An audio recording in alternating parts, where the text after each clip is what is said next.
Welcome to Bamford Roads and another question of the week.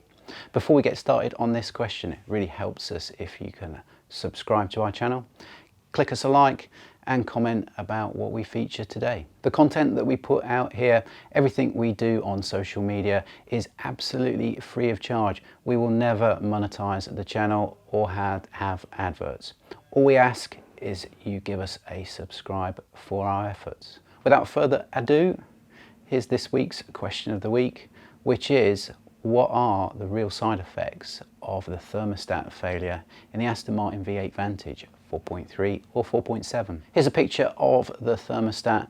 Now what happens is the rubber seal around the outside neck of the thermostat, where the thermostat seals in the housing, that starts to break up. And then two things happen. One is the debris from that rubber gets jammed in the spring and wedges the thermostat open so it never properly closes.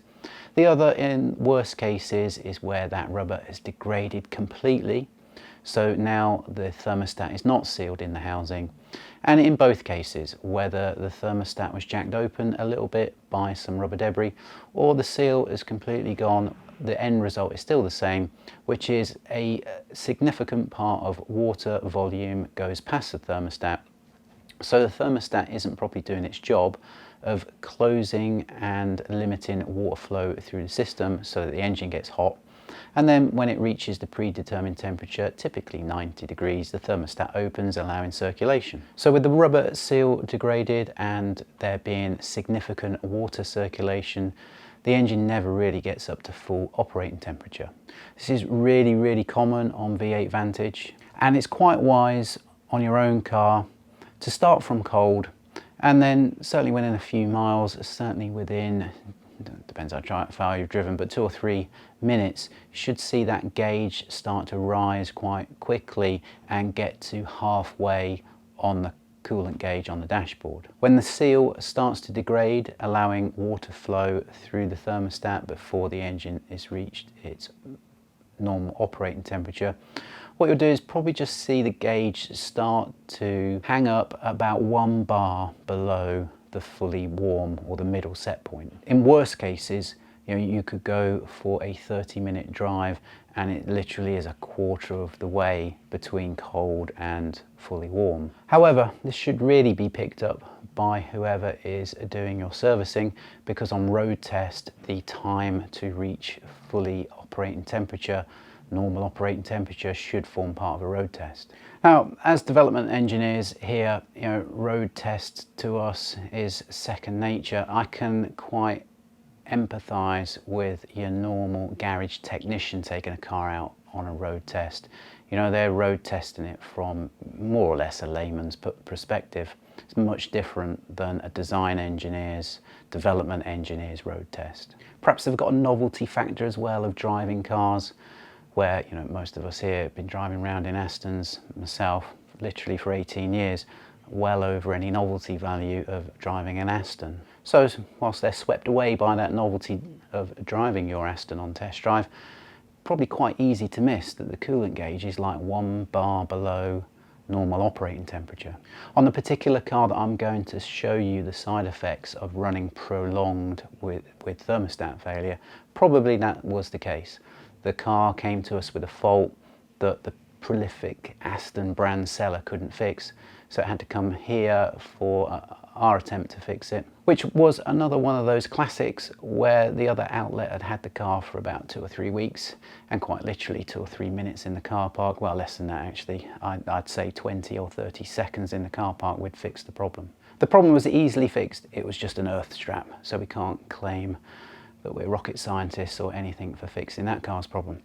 But the other garage's failure to diagnose that really quickly meant them stripping significant parts of the car unnecessarily. During that strip, the oil circuit came out and the water circuit too. And when they put it back together again, the road test should have checked, signed off that both those circuits were functioning properly, and obviously getting up to normal operating temperature should have formed part of that check. So not only did they not solve root cause of the original problem, they stripped the car unnecessarily, and then they failed to identify that the coolant circuit was unhappy, well, thermostat was unhappy on road test. So with the original problem fixed and the car out on road test to clarify that, then we just happened to notice that it wasn't getting up to normal operating temperature. It turns out this car has been like that for a significant period of time and no one in a garage has identified it. What happens when the thermostat is failed and the engine fails to get up to normal operating temperature is that the engine is running a bit colder than it normally does.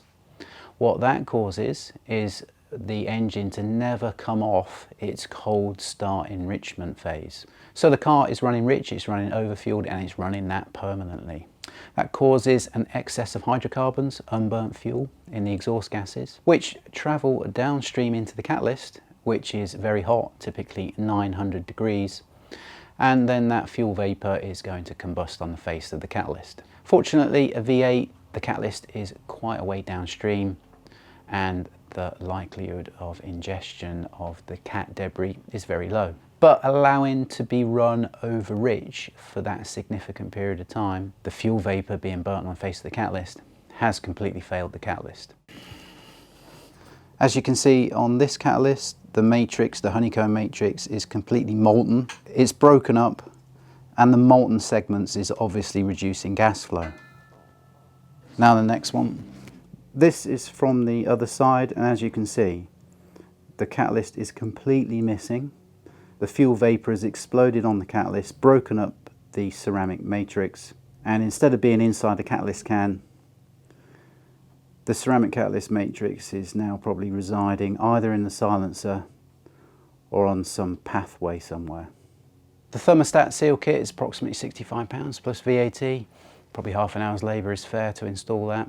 In this car's case, if that had been detected a lot earlier, it would have prevented the need to replace the catalysts, which, as you can see, are completely failed. I wouldn't be overly paranoid about this issue. Every once in a while, start the car up, take it for a drive, just check it gets up to full operating temperature within a reasonable time frame. Unfortunately, this is one of those faults where the onboard diagnostic system isn't going to ping a light on the dash to make you aware of it. Hope you like that question of the week, and we'll see you in the next one.